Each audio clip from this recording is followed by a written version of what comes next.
Mitchell. I'm looking at the slide content, and it's not exactly what I was anticipating, but maybe you can help us. There we go.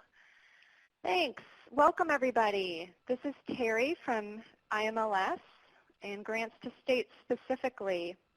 We're so glad you're here, and we're keeping the chat box open a few minutes. If you're just arriving, tell us who you are, where you're from, and maybe something about your favorite superhero. We are going to have a superhero theme this conference. So we're going to do just a few housekeeping announcements, and then we'll dive right into our topic of the hour, because we may well take the full hour. So just a few announcements. We do have all the attendee microphones muted during the virtual conference, so you'll only be hearing from the presenters. We will have these chat sessions open where you can see each other's comments. It's open right now, and we're going to have them open during the breaks. But then they're going to change to just the Q&A box, which will allow you to submit questions to us, and we'll see them on the presentation side, but you won't see each other's comments. So that'll function just a little bit differently once we get started with just the Q&A. We're typically going to take questions at the end of the session. That doesn't mean you can't type in questions throughout a session. Type in any questions as you have them. It's just that we'll pool them and sort of answer them in one block towards the end. If you're having any technical assistance issues, you can also type into that Q&A box. We've got folks standing by to help you with that. We're going to have some of the sessions using polls, so we look forward to your participation in those. And all of our sessions are going to be recorded, so we'll send out details about how to access those once the conference is over. For this presentation, we will actually have a couple of blocks to pause and take questions because we've got a couple of chunks of content that we want to go through and make sure that everybody's clear about them. But to welcome you officially, here's the Grants to States team. We can't be together in person this year, and we're admittedly a little sad about that, but we're all working from home, and we are so glad that you are being flexible with us and joining us through this virtual format. From left to right on the slide, it's myself, Teri, the Associate Deputy Director for Grants to States. And we've got Madison Bowles, one of our program officers, Deirdre Gonsalves, our program specialist, Dennis Nangle, a program officer who is at this moment on paternity leave.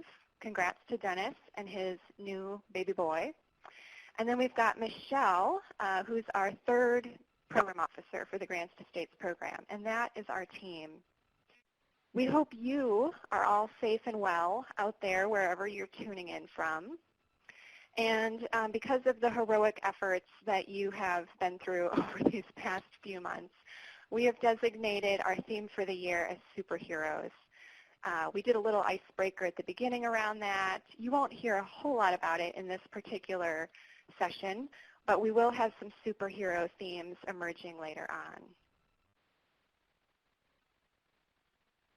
All right. Well, this session we are going to sort of do a little bit of IMLS updating because a lot has happened since we met last year in April, for those of you that were with us in person in Denver. We're going to talk through some of the COVID-19 response flexibilities that you have as folks administering grants. And we're going to talk about those new and exciting CARES Act funds, which is unprecedented in the history of our program. So it's very exciting.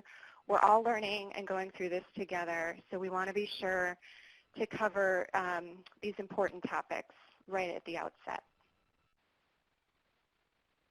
But just to give you a recap of the past year, a lot has happened since April.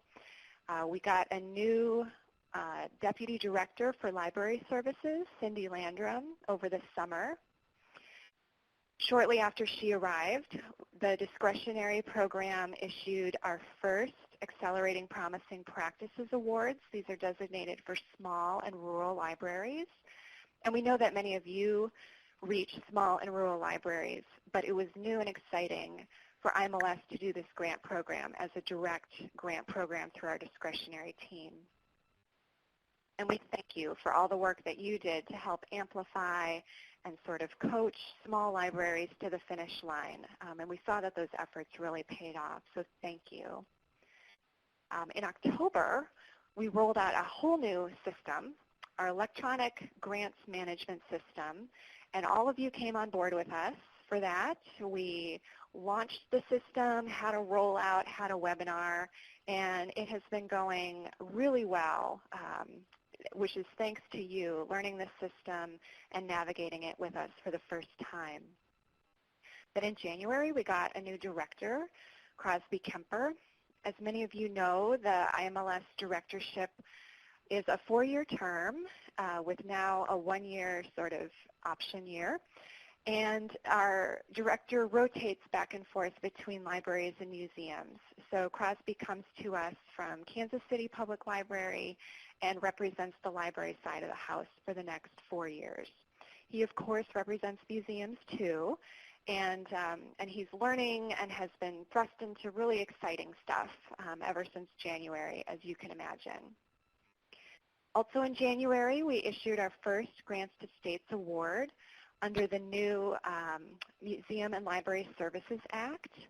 So this had been an act and been authorized since the year prior, but it wasn't until this year that we were able to implement it because we got a higher program budget, which meant that we could kick off giving the states a higher base.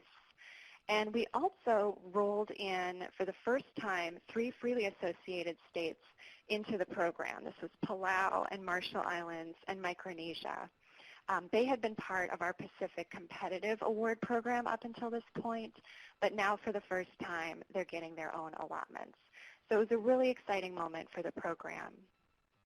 In February, we were working with our SPR vendor and migrated the system to the cloud, which probably affected you very little.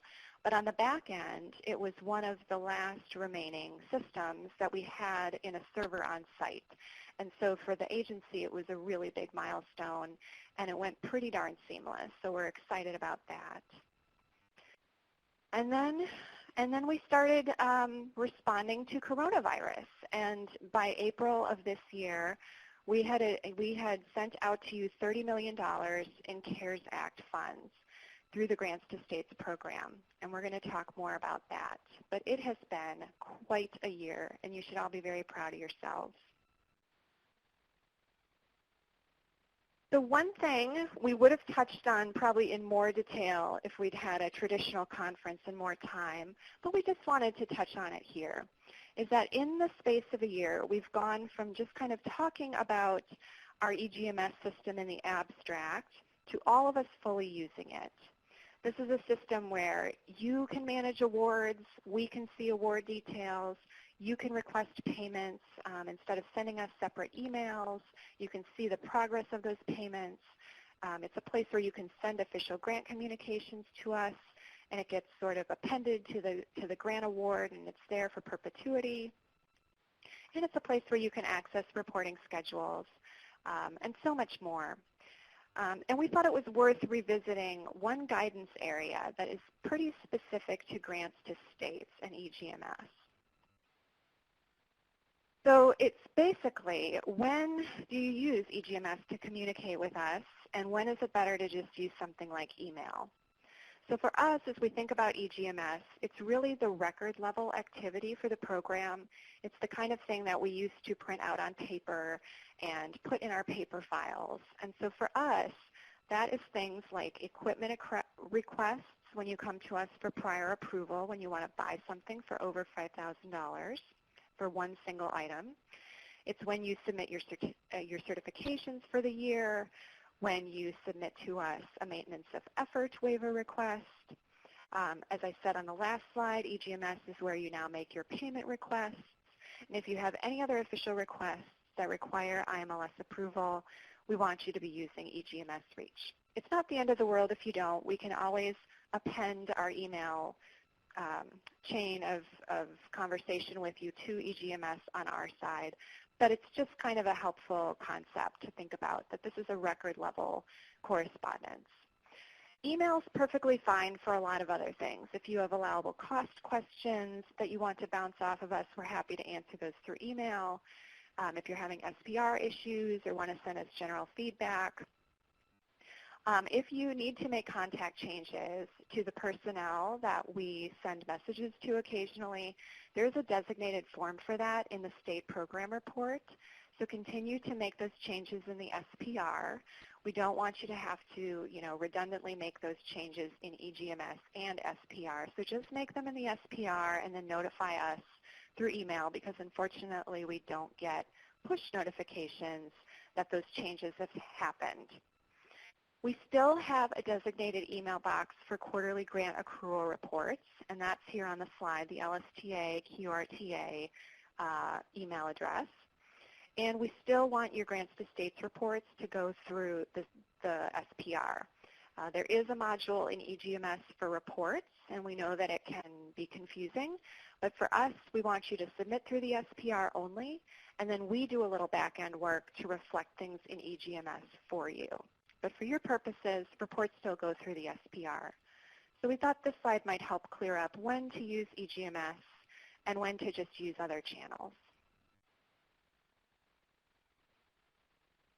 So now we're going to get into the first major topic that we want to cover here. And once we're done with this topic, we'll pause for questions.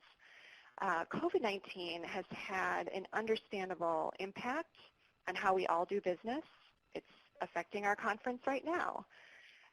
It has also affected how you all carry out existing grant awards.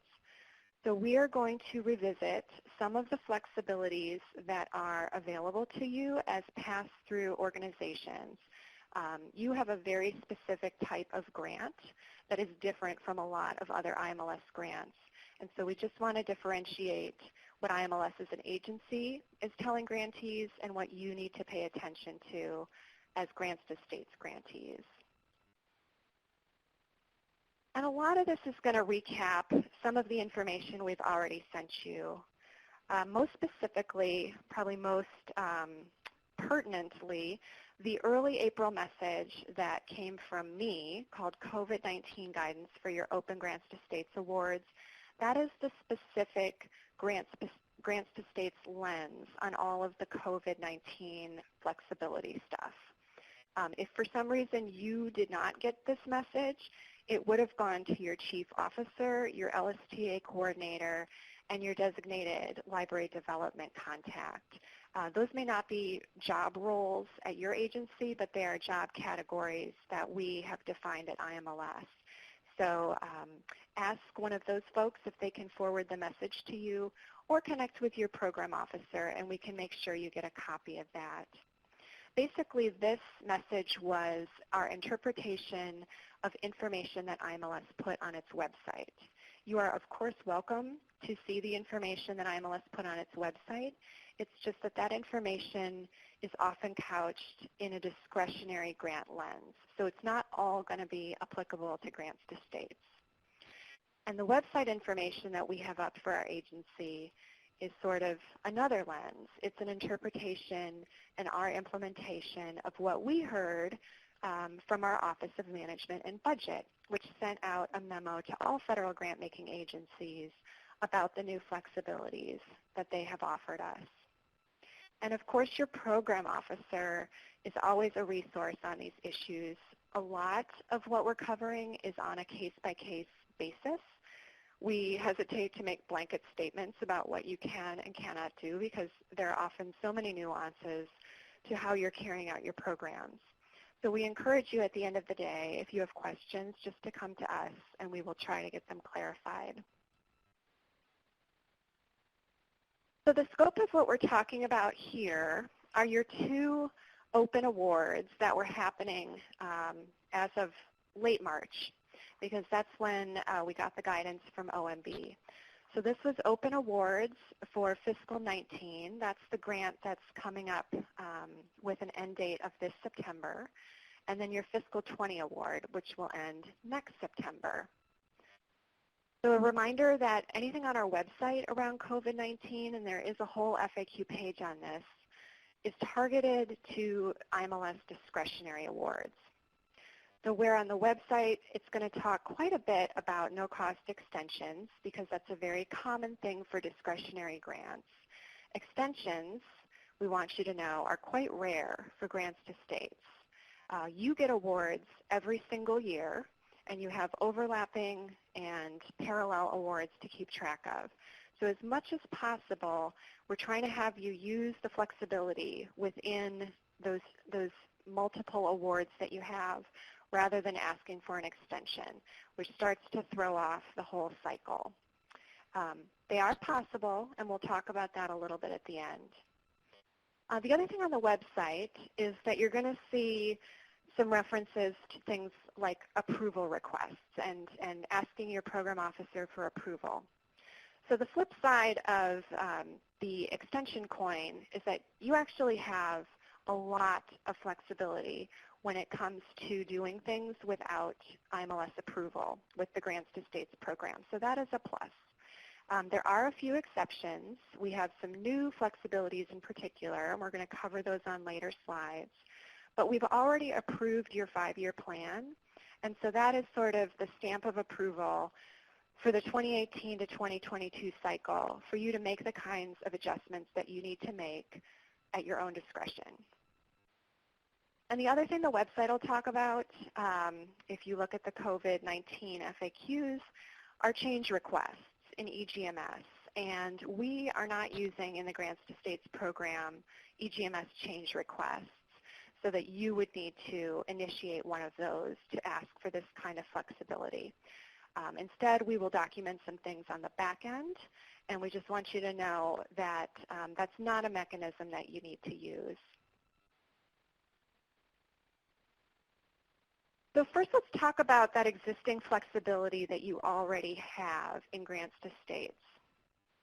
So we have some kind of broad guidelines within which you are operating, and as long as you're adhering to those, you can consider making changes on your own. So those broad principles come from the Grants to States statute. So those are some of the certifications and assurances that you sign off on. Your 5-year plan that IMLS has approved is another kind of broad umbrella under which you're operating. And you need to be adhering to allowable costs, which for us include a lot of things. You know, you can pay for salaries, you can pay for services, you can pay for programs.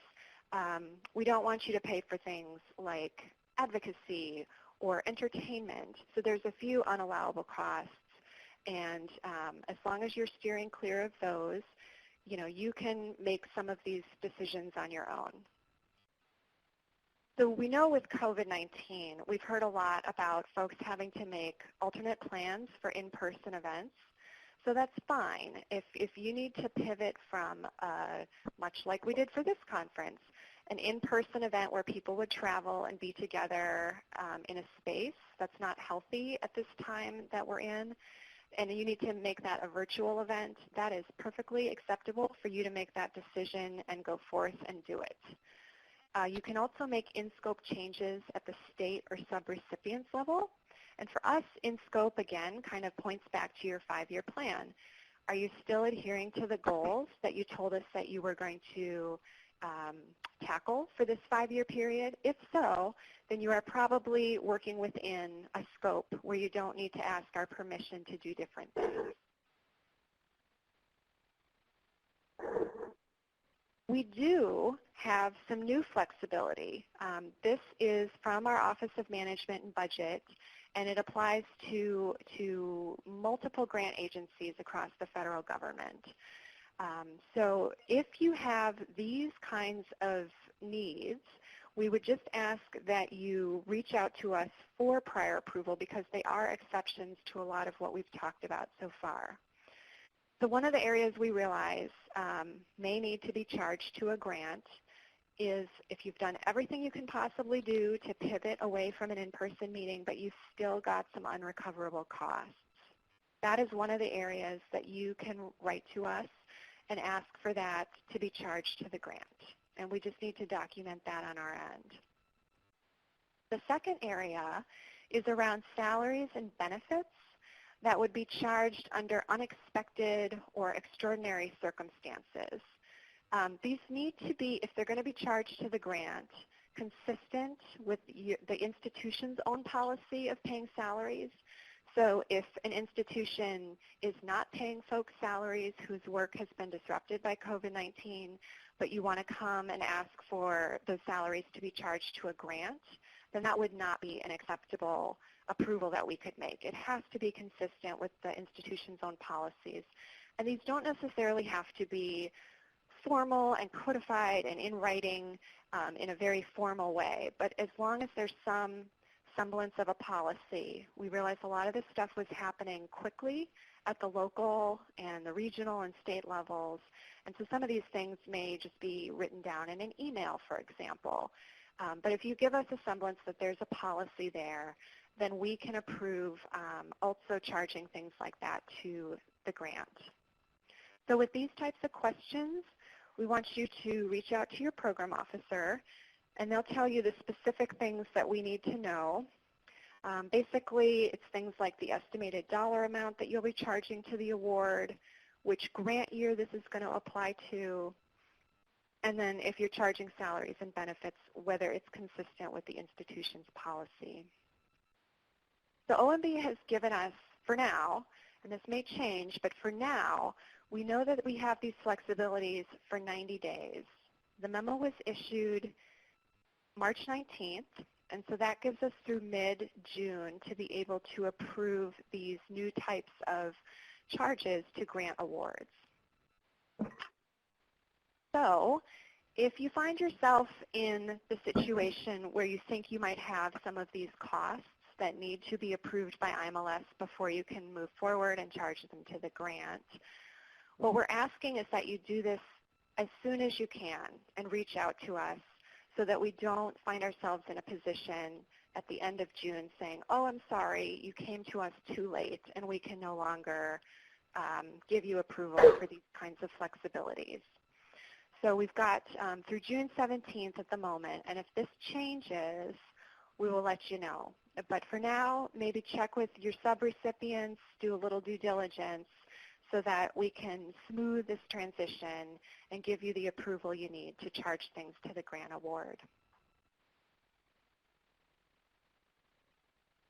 So on the COVID-19, just to wrap up, I have communicated on the one hand that you have a lot of discretion to make your own decisions. That's not to say that we don't want to hear from you. We're always happy to hear your questions and help you think through options. It's just that we want to empower you to know that your program works a little bit different than IMLS programs in general, and you do have some decision-making discretion.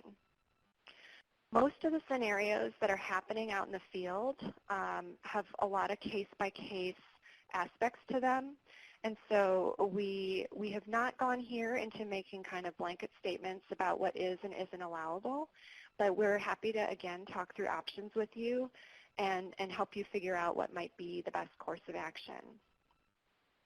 And then on the extensions front, if you are doing everything you can do in this fiscal 19 grant period in particular, and this ends at the end of September of this year, if you've moved money around, if you've thought about different projects, and you're still finding that you cannot complete your activities by September 30th of this year, please reach out to us before September so that we can formalize, we can consider, and we can give you approval as needed for an extension to the Grants to States program.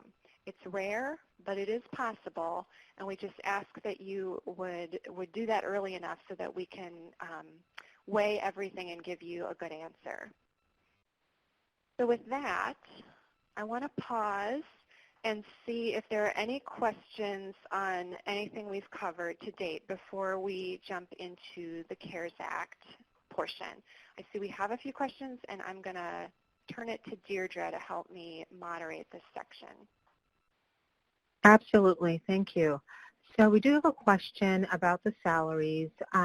With covering the salaries specifically for SLAA staff only. OMB did not differentiate between SLAA staff or any other kind of staff. So if you have subrecipient staff that need to invoke this flexibility, we can consider that. It's not restricted to just one type of staff. Okay, our next question, let's see, regarding the policy on salaries, is this a long-term or long-standing policy to be put in place, or is it just short-term for this circumstance? Yeah, if I'm understanding this right, the charging salaries to the award under extraordinary circumstances, that language that I put up on earlier slides, that is a very temporary flexibility that the Office of Management and Budget has given us for 90 days. So that if folks are unable to perform their duties because of COVID-19, that is what it is supposed to be responding to. It's a temporary situation that we're in, theoretically. If we hear it's going to be extended, we'll let you know. But for now, we know that that's a 90-day flexibility. It's not something that we'll have forever and always. Okay, and I'm going to read this next question. We have someone who wants to know if you can elaborate about the grant-funded meetings. Specifically, can grantees get reimbursed for costs associated with sending staff to conferences, which are normally charged to the grant, or is this just for meetings that the grantees hold for themselves or are hosting? And if it's the former, would a request for approval need to be submitted to the program officer with the specifics for the conference? Okay, so there is existing flexibility in the program. I hope I'm answering this question correctly. You can always get reimbursed for sending staff to conferences and for meetings that you're hosting. Right now what's happening is COVID-19 is throwing a monkey wrench into a lot of these plans. So OMB has given us new flexibility, allowing us to charge atypical costs, like sunk cost for conferences, to grant awards for the first time, knowing that COVID-19 is new and different. So if I'm answering your question, hopefully, you can charge, those costs could be both for travelers traveling to conferences or for meetings that you're hosting yourselves or for meetings that some of your subrecipients are hosting. It's basically the whole gamut of conference-related costs that might be sunk costs. And then if the former, would we need to submit a request for approval? So if these are of the sunk cost variety, it's not normally something we'd be able to give you as an allowable cost. We do want to hear from you and give you prior approval before you make those charges.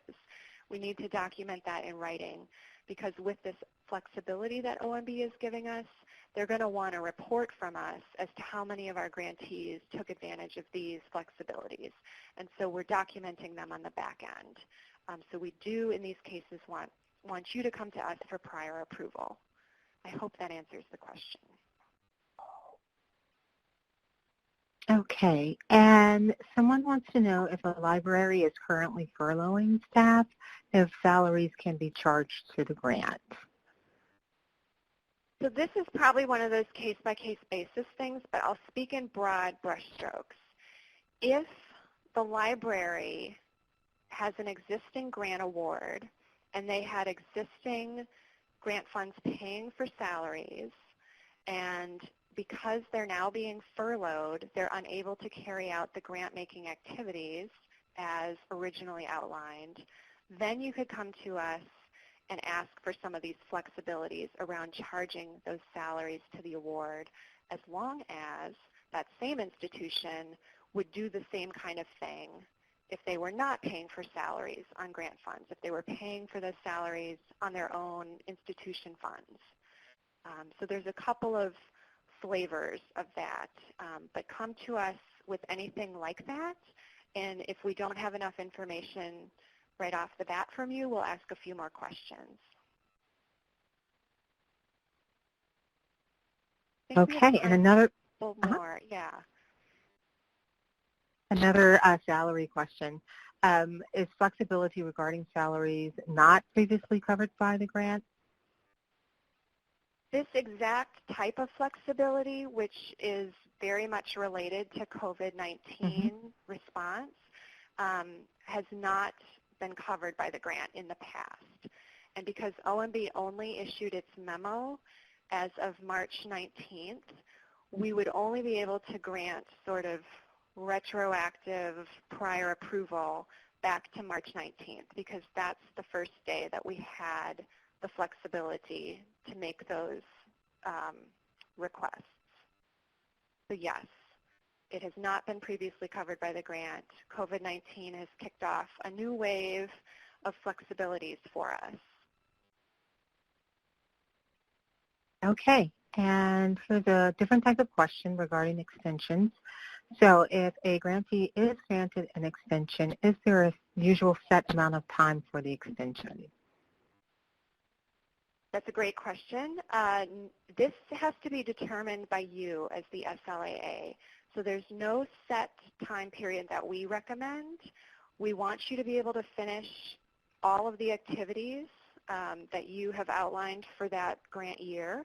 So if you think that's going to take an extra month, you can ask for a month extension. If you think that's going to take an extra 3 months, you can ask for a 3-month extension. However long you think you're going to need, we want you to determine that time period and to come to us with that time period in your request. And remember that whatever extension amount you ask for will then kick off an additional sort of reporting extension because you get 3 months after the end period of performance to submit your reports. So you tell us what you think you need and we will consider it based on your information.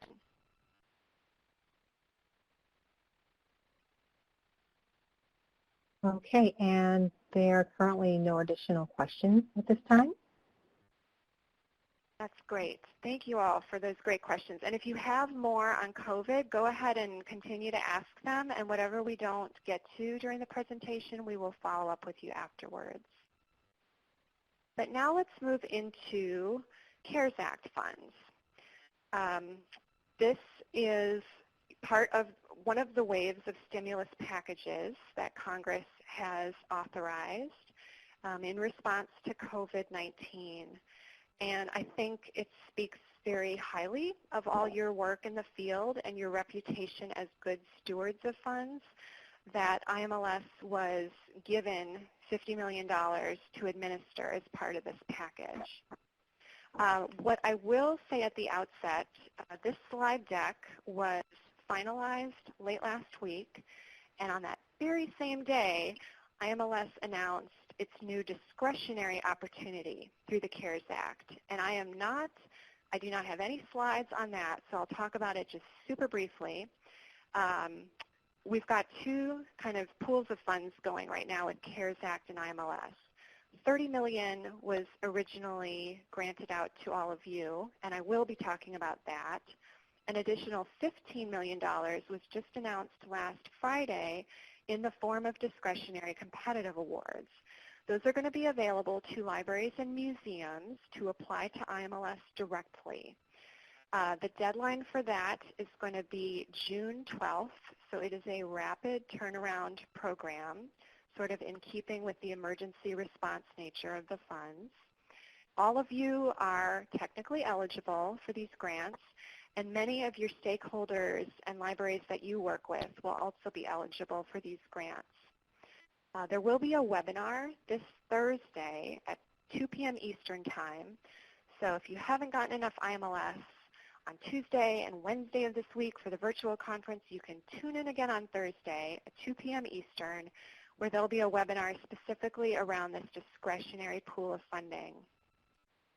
The grants are going to be in the amount of $25,000 up to $500,000. And the broad scope, and this is where, my expertise will stop, but it's broadly around recovery and adaptation. So again, how have libraries and museums had to adapt based on their response to COVID-19? So that is what I can tell you about discretionary funds, and just sort of reiterate that everything I talk to after this point is going to be about the grants to states portion of the CARES Act funds, which is the $30 million that went out in April. So we also sent some prior information about this. On April 13th, the chiefs, the LSTA coordinators, and the library development folks would have gotten a message from me called IMLS CARES Act Funds for Grants to States. A lot of that language was reiterated when we sent out your grant awards the following week. The language is in the award document itself, your notice of action, as well as in a decision letter that accompanies the award. So both of these documents are in eGMS in your Documents tab. As long as you are an authorized user in eGMS and attached to the CARES Act award and your other open awards with grants to states, you'll be able to see these. And if you were one of a select group of contacts, you would have also gotten an email on the day that the awards were issued. That was April 21st. And in addition to that language that we've sort of got written down, your program officer, again, is a wonderful resource, and we're happy to talk through any CARES Act questions you might have. So this is a new and different grant, essentially. We've never, in the Grants to States program in my time, had a separate grant like this, but it's new legislation, and therefore it is a new and different award that is separate from your fiscal 20 award, although it has the same end date. So it's sort of running in parallel right now to your fiscal 20 award. They'll both end next September. The CARES Act came with a couple of special provisions. Specifically and excitingly, there is no match requirement for CARES Act. So whereas you have to bring a portion of state and local dollars to your traditional Grants to States awards, these funds come with no match requirement. They also have a special purpose, we should say, and we've sort of shorthanded this as the spending priorities. So whereas your normal Grants to States awards sort of invoke the LSTA purposes and your 5-year plan, these funds have a very specific spending purpose, and we'll talk about those in a minute. But apart from these CARES Act provisions, no match, and the purpose, the existing Grants to States statutory provisions still apply to these CARES Act awards. So the CARES Act stuff still comes under the banner of your 5-year plans. They still need to adhere to the certifications and assurances that you signed earlier this year, and that includes things like the Children's Internet Protection Act. And they still follow our traditional IMLS guidance around things like allowable costs and 4% administration and other things. So we're going to dive a little deeper into these as the slides go along. So the purpose, this is the language that was both in the email that I sent you and all the award documentation that you've received. So you've probably seen it already, but it's just worth underscoring here. CARES Act is Public Law 116-136, and its purpose is to prevent, prepare for, and respond to coronavirus, including to expand digital network access, purchase internet accessible devices, and provide technical support services. So for the Grants to States program, we said that primarily we want you to focus on digital inclusion and related technical support. That is the primary purpose of this funding. The 3 bullets in that section are very much data points to help you inform how you determine the needs for this digital inclusion focus. So we are not saying that you have to do anything with the SNAP program or your unemployment offices, just that these are data points. There is poverty data out there. SNAP data is a bit more broad. It can help you inform the needs in your state and point to the areas of greatest need. Same with unemployment data. This is changing by the day, but there is unemployment data out there so that when folks come to you and say, how did you determine how you were using your CARES Act funds? You can say, well, we looked at the poverty data and the unemployment data and the broadband data. I will say about this data, it also is being invoked in the discretionary form of the CARES Act funds that IMLS is administering. And when we announced the availability of those funds on Friday, our colleagues, Lisa Frayhill, who's going to be speaking to you this afternoon, and Matt Birnbaum, put together what they're calling an IMLS indicators workbook. And this has some of this type of data in it. We know that you probably have a lot of this data at your fingertips for your state, but the workbook that IMLS put together has state and county data in it. It is linked to our website now under the data area of our website and then the data catalog. And it's basically an Excel spreadsheet that has Bureau of Labor Statistics data in it, census data in it, and broadband data in it. So if you have been puzzling about this data and would like to access the digest that our colleagues put together, it's there and available to you. And I believe Matt Birnbaum is going to talk about it again tomorrow with some screenshots and slides so that you can see where this is located. But basically, the data, again, is just a tool to help you make decisions. So the funding, again, primarily around digital inclusion. So that is effort number one. And then secondarily, we want you to address other efforts that prevent, prepare for, and respond to coronavirus. And the third issue here is new and exciting for grants to states. We have asked, to the extent that you can, to reach out and include museum and tribal partners where appropriate. And the caveat language there is really where appropriate. We know that not every state allows these types of institutions to be part of their eligibility, and we still respect that.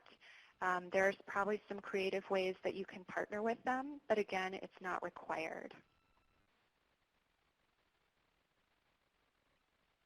So because we know that these funds, we're anticipating that they're going to be watched more with more close scrutiny than our usual grant programs. One thing our leadership asked was, rather than wait for grants to states to do its traditional reporting cycle, which comes after the fact, we wouldn't hear from you until December 2021 how you were spending your CARES Act funds, unless we asked you earlier. So we went a few weeks ago to the chief officers of all the states and asked if you could give us just a high-level, really preliminary overview of how you plan to spend the funds. And we wanted to, keep that information internal to IMLS for the most part. We're not going to out any state because a lot of those plans are super preliminary. But what we can do with it is a really quick and dirty digest of the types of things that you're thinking about. Very broadly, this is not even an exhaustive list of topics. You came up with a lot more of exciting things that we could talk about. But just to see that you were tracking with the language in the CARES Act, we pulled together this slide. And really the first three areas, connectivity, digital content, and online reading programs, I think really speak to that digital inclusion and related technical support focus. So it's really heartening to see how much emphasis that gets in terms of the count that we did. A lot of you also invoked unemployment-related needs, specifically around things like databases and training support and having librarians assist with unemployment-related things. A lot of you talked about COVID response supplies and things you would need to purchase to help your physical spaces in your libraries sort of reopen and get back to a new and different way of business. We looked at how many of you had explicitly mentioned museums, and there were 13 states that had. That doesn't mean that more of you won't end up working with museums, but just in the very quick count from these preliminary plans, that's what we saw. And 7 of you mentioned tribes explicitly. The last category here isn't really a topic, but it was interesting as a mechanism to see that 19 of you were thinking about subawards, And I have seen that some of you have already deployed these sub-award programs and have worked just really rapidly to get this funding out the door, which is outstanding, and we applaud all the efforts that you're doing on this front. Of these topical areas, our colleagues suggested, it'd be great if you could pull a few examples just so people could see. Like connectivity for us encompasses a very large range of things. It's everything from hotspots to devices with data plans to Wi-Fi extenders and repeaters, all the way up to equipment upgrades and so much more. So if there's anything around internet access, people being able to access the internet, we included it broadly in this category. Digital content, probably not surprisingly, centered around ebooks, audiobooks, and databases. We have some examples here of the unemployment-related things that you're thinking about in advance. The COVID response supplies range from sprays and wipes to masks and gloves and sneeze guards and keyboard covers and other materials that would help libraries do a staged reopening of their physical spaces. For those of you mentioning museums, we took one example from a state that was thinking about summer learning and virtual programming where they could partner with museums if possible to make those virtual programming opportunities happen. Another state that mentioned tribes specifically talked about targeting grants to the 4 tribal college libraries in the state. And one of the states that was going to pursue a sub-grant program outlined grants of $250 to $1,000, and these would be for public libraries to help address digital inclusion needs. So again, these are just examples. I would say our communications manager at IMLS, who saw this very initial digest of information, was very excited. She's always looking for stories to showcase, and we know that many of you are in super preliminary stages of rolling out your CARES Act funds. But if you have programs or projects that you have already kind of gotten off the ground, even in a sort of a conceptual format, if you want us to potentially showcase those on our website, she would be interested in reaching out to you. And so if you have, if you are interested, if you are willing, reach out to me or your program officer. This is Teri. It's tdevoe at imls.gov. And you can tell me, hey, we'd like to have your communication manager reach out to us and showcase this great thing we're doing with CARES Act funds. The more of those great stories that we can start sending out will sort of be a return on investment for those folks that granted us these funds and trusted us to do great things with them. So we're excited to start showcasing things. And even if it's just a news release that you've already issued yourself, send it our way, and we'll amplify those things through social media and find a way to showcase them. So I just wanted to put in a little plug from a communication standpoint. All right. I just want to quickly revisit this idea that while the CARES Act funds have their own little special purpose and waived match, if you think about CARES Act and grants to states as an overlapping Venn diagram, CARES Act largely comes under the umbrella of grants to states. And most of the grants to states statutory provisions still apply. So we've still got your 5-year plan in play. You want your CARES Act funds to still reflect that. The LSTA priorities are what the 5-year plan reflects, so that's still in play. If you have SLAA determined eligibility, that is where we wouldn't force you to make grants to library or to museums and tribes if they are not part of your existing eligibility requirements, but maybe think about partnering with them. 4% administration is an optional but allowable part of the CARES Act grants, just like they are with grants to states. So if you need to reserve a portion of CARES Act so that you can report on them at the end of the cycle, pay your LSTA coordinator, et cetera, that is still part and parcel of this grant program. Allowable costs are still in play.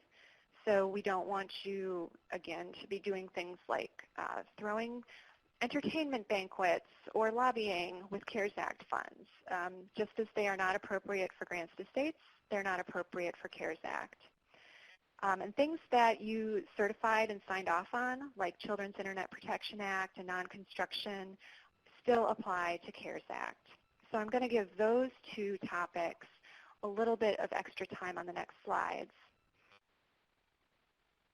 Essentially, Children's Internet Protection Act continues to apply to the CARES Act because all of you, as state library administrative agencies, SLAAs, are subject to it.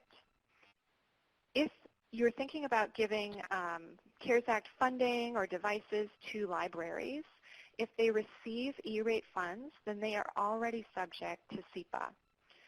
The ones you need to worry about a little bit more are the other libraries who don't already receive E-rate funds. And in that instance, the SLAA needs to ensure that the recipient library or the recipient institution have an internet safety policy in place for its devices. So we realize there's probably more nuanced questions around this. Feel free to write to us with those questions, and we will do our best to answer them. But that's kind of the high-level deal on SEPA. And then we've got just a word on connectivity and construction. Construction is still unallowable under the CARES Act. It's unallowable under the Grants to States statutory provisions, which extend to match funds. We realize CARES Act does not have match funds attached to it, but we always like to remind folks that we don't want to see construction invoked in any part of your SPR report, whether it was paid for by federal dollars or state dollars or local dollars. Just construction should not be reported there. So this includes things like broadband infrastructure projects that would require major construction equipment or trenching or construction-related trades. There are a number of federal agencies out in the universe that can fund last-mile projects, but IMLS at this moment is unfortunately not one of them. So we just encourage you, especially with the digital inclusion focus of the CARES Act, to proceed with caution with any kind of infrastructure upgrades that you may be making. They have to adhere to our statute and avoid construction. I'm going to go through just a visual here to show that you have, at any given time, overlapping Grants to States awards. That is always the case. But what's happening now is that you've also got a CARES Act award running in parallel with your 2020 Grants to States award. And it will, although it began at a slightly different period, it will end at the same time, September 30th of next year. And then you'll report on that in the SPR together with your other award. So I'm going to do a few slides quick on SPR reporting and then make sure that we have a little bit of time for questions. So for CARES Act, we want you to report in the SPR as you would for your normal Grants to States funds.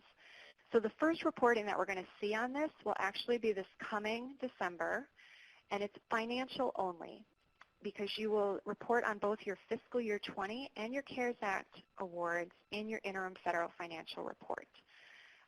There is a space for log numbers to fit multiple ones, and we've got an illustration of that on this slide. And again, this particular financial report goes through the SPR. There's report language that is sometimes shown up in eGMS, but we want you to report this data in the SPR. When it comes time to report your final CARES Act awards, that'll be next December of 2021. They're going to be, again, reported alongside your CARES Act, and FY20 awards will all be reported together. So the way we want you to differentiate any of your CARES Act awards in the SPR is by giving them a title prefix of CARES Act. And on the slide, there's two examples of projects that don't have that prefix, so presumably they're part of your fiscal 20 allotment. And then there's a couple of examples that do have the CARES Act prefix. So that would tell your program officer and the general public, when this gets out into the SPR public view, that you've got a couple of different kinds of projects going on here. And for any of your CARES Act projects, they work a little differently than your other projects. The Act wasn't in place until this spring, and we didn't issue your awards until April 21st. So for any CARES Act projects, your start date should not be before April 21st. And your end date can be shorter. You know, if you do some rapid response projects and they end this fall, make sure that your end date in the SPR reflects that. A note on the financials for the final report. This is your financial status report. So once again, it's going to be combined funds for fiscal 20 and CARES Act with 2 log numbers. As much as possible, we want your CARES Act projects reported separately, but we realize there might be some instances where a project that you report on next year uses both fiscal 20 funds and CARES Act funds. And if that's the case, there's only one column for federal funds in the SPR in the budget area. So you can put your combined total in the numerical field, but be sure in the description that you differentiate the CARES Act funds from the fiscal 20 LSTA funds so that we can know which funds we're going where as we're reviewing those projects. So just as a summary, again, this coming year, you'll only need to report on some financial data around your CARES Act funds. Then next year, you'll do the full reporting in the SPR on your CARES Act funds. And just a note about maintenance of effort, because we know some of you have had questions about this.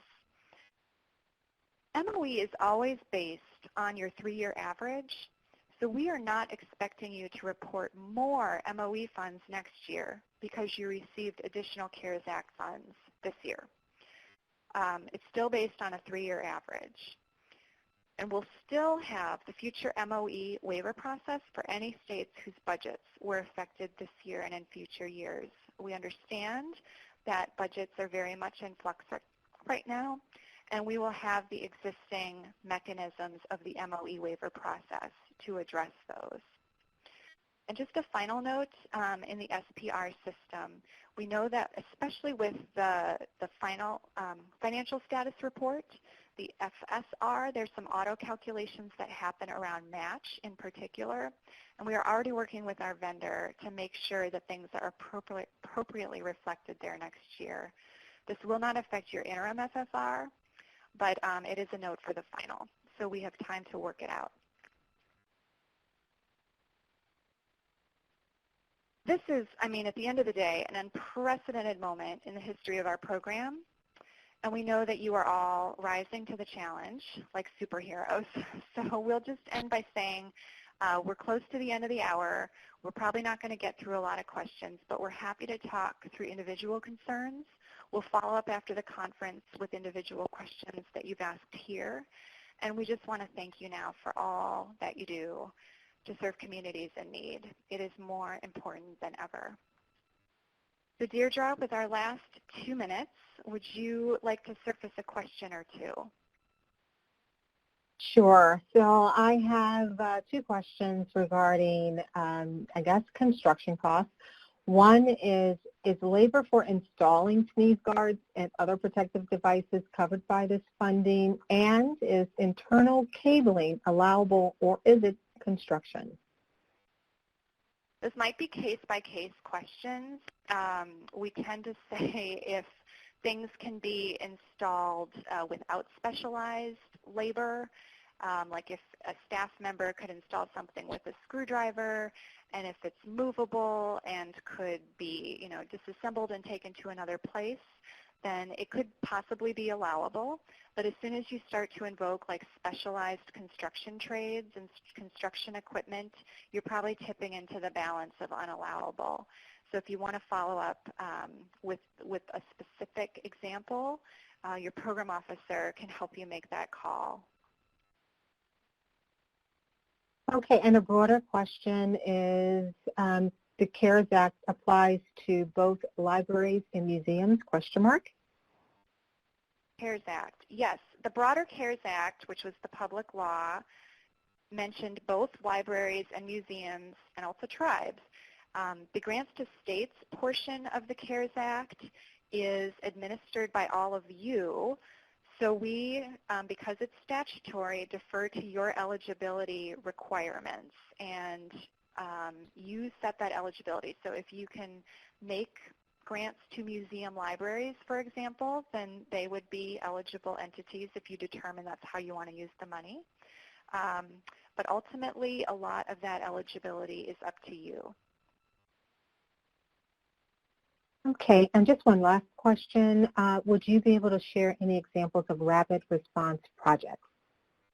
Rapid response projects. I think, given our time, I won't fumble around, but I know that some of you are already doing response projects and buying devices and deploying devices to the field. So it runs the gamut, and I have a feeling we're going to start to see a lot of coverage of these exciting projects. So with that, I'll just thank you again, let you know that we have a 10-minute break coming up, and after the 10-minute break is over, you're going to hear, if you come back, reflections from our program officers, Michelle and Madison, about the SPR. So thanks for hanging in there with us. And again, if your question wasn't answered, we'll follow up with you after. I think